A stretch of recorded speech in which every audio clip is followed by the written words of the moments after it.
While often overlooked by tourists in favor of visiting Mexico City, the state of Puebla offers a number of compelling reasons to visit. In this video, I'm going to share a plan for how to spend 5 days in Puebla, Mexico. You'll have an opportunity to explore the vibrant culture of Mexico's fourth largest city, tour the world's largest pyramid, and visit a number of regional towns that are steeped in history. This region also features volcanoes, beautiful views, and a climate that can only be described as an eternal spring. I had a great time when I visited to participate in a Spanish immersion program. Stick around to the end and I'll share some details. So with that said, let's get to it. First off, I want to share an overview of the region. While Puebla has an airport, few flights are offered due to the 2-hour proximity to the Mexico City airport. For most, that's how you're going to arrive. The airport features an on-premise bus station that offers frequent service. You can also book an Uber or taxi for under $100. Connecting this trip with the nearby state of Oaxaca is also a great option. I recommend staying in Puebla City for the duration of your time. I'll also suggest 3 regional excursions that can easily be reached by renting a car, joining a tour group, or hiring a driver. This includes a day out to Atlixco and Cholula, visiting the state of Tlaxcala, and an excursion up to the north through Zacatlan.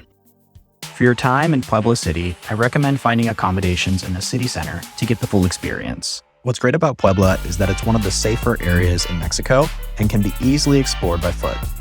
After checking in, I recommend heading out to the Zocalo or Central Plaza. This is the beating heart of the city and stays busy throughout the day with entire families out and about. Right across the way, you'll find the main cathedral, one of the largest churches in Mexico. Puebla is famed for its number of cathedrals, said to have one for every day of the year. I don't know if that's true, but I'd suggest taking the pedestrian street a few blocks to the north to visit Templo de Santo Domingo. There you'll find arguably the most beautiful in the city. This 17th century church is known for its elaborate interior that has been plated with gold. Immediately across the way, you'll find Calle de Dulces. This colorful street is great for pictures and offers endless options to buy Mexican candies. One of my favorite parts of town is just to the southeast around the Alley of the Frogs. This area offers a number of restaurants and during the weekends has a large street market. Local artisans also have their offerings available throughout the week just a few blocks to the north in an area known as the Artists' Quarter. Take some time to wander and check out the unique pieces offered in the small shops. Puebla also offers a number of museums, none better than Museo Amparo, just to the south of the cathedral. It offers thousands of pieces of art in a unique building that features a rooftop cafe with some of the best views in the city. Just a few blocks away is the oldest public library in the Americas and UNESCO heritage site that takes about 10 minutes to see. Just to the north, you'll find 3 other museums. The San Pedro Art Museum that features rotating exhibits, and the Casa de Alfrantic, a repurposed colonial estate featuring a lot of information about the history of the regional commerce and industry.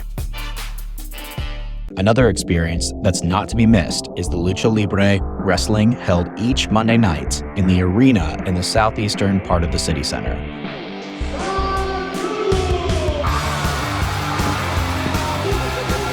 The pageantry and drama are delightful, and the whole crowd is really into it.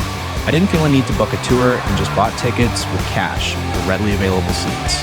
The best seats are on the floor directly across from where the luchadores enter. Unless you don't mind being part of this show, plan to be a few rows back from the front. The variety of luchadores was amazing, and the hits just kept coming.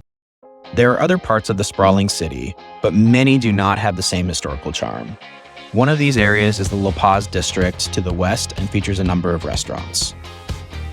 For Americans accustomed to celebrating Cinco de Mayo, a large park to the north features the fort where Mexico defeated the French. There's also a number of public art installations and an area that offers great sunset views overlooking the city where you can see the active volcano Popo erupting on the horizon. Fortunately, there's more to Puebla than the city. Many of the regional towns are part of Mexico's Puebla Mexico program, which highlights otherwise overlooked regions. One that's not to be missed is Cholula. The town is about a 30-minute drive to the west of the city and is famous for having the world's largest pyramid. While tours of the tunnels are no longer offered, walking the grounds offers you a chance to see the archaeological remains that offer you a sense of the base of this pyramid. One of the interesting features is that in certain locations, when you clap, a bird-like noise is produced. It's interesting to see all the different building phases. Just don't forget to bring your sun protection, as there is no shade. You'll also have an opportunity to ascend to the top, which now features a church and some incredible views. The immediate area also has a number of parks and shops to explore near the convent. There are lots of restaurants, and given the close proximity to a nearby university, this is a popular place to go out at night. Another nearby town that can be visited on the same day is called Atlixco. It's about 45 minutes to the southwest and offers an attractive zocalo and is known for its cultivation of flowers. It is a very green city that features a number of great streets to explore and a chapel with views if you're up for a hike. Its most famous attraction is a staircase that features a colorful mural that's painted right into each of the steps. If you're interested in learning more about the industrial history of the area, you can also stop over in Metepec. This is a town that is built around a state-run factory that at its peak produced a majority of Mexico's fabrics. Prior to the electrification, the mechanical room used water-powered looms. It's an interesting time in history to think about.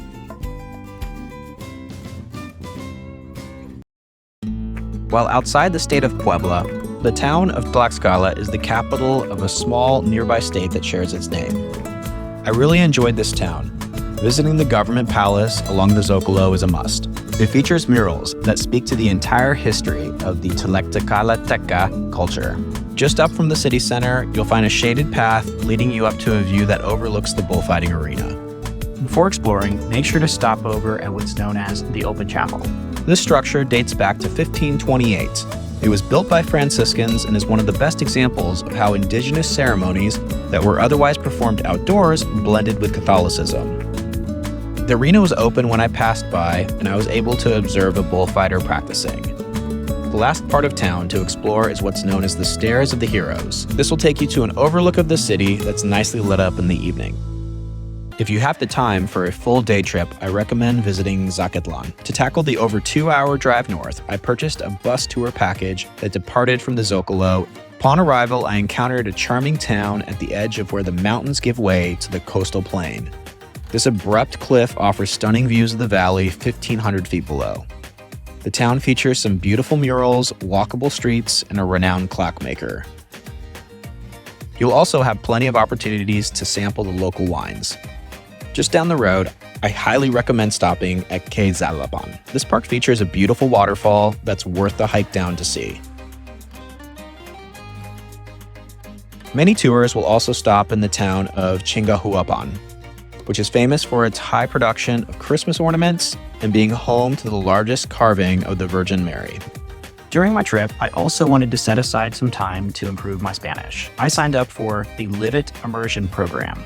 If that's something you're interested in, I would highly recommend it. They're located in central Puebla and offer class sizes between 2 and 5 students in the mornings, a great on-site lunch, followed by 2 hours with a local guide to help with your immersion. I enjoyed this format, and it also featured class trips on Thursdays. For example, one day we visited the small town of Cuantinchán, where I was able to tour the beautiful ruins of a former convent, arguably one of the oldest in Mexico, with some beautifully painted walls. It was also interesting to see how the indigenous art was incorporated into the grounds. If you're lucky to be part of a tour, you should also be able to get onto the roof to take some great pictures. I wouldn't have thought to visit this area if it wasn't for this great program. As for when to visit, I recommend going between October and May. While temperatures are moderate throughout the year, doing so will allow you to avoid the rainy season. When making your travel plans, you'll find prices are quite reasonable. Don't expect this trip to cost over $1,000 for 2 people. Few accommodations exceed $100 a night, and meals are generally about half what you would otherwise spend in the United States. Let me know in the comments if you've visited Puebla.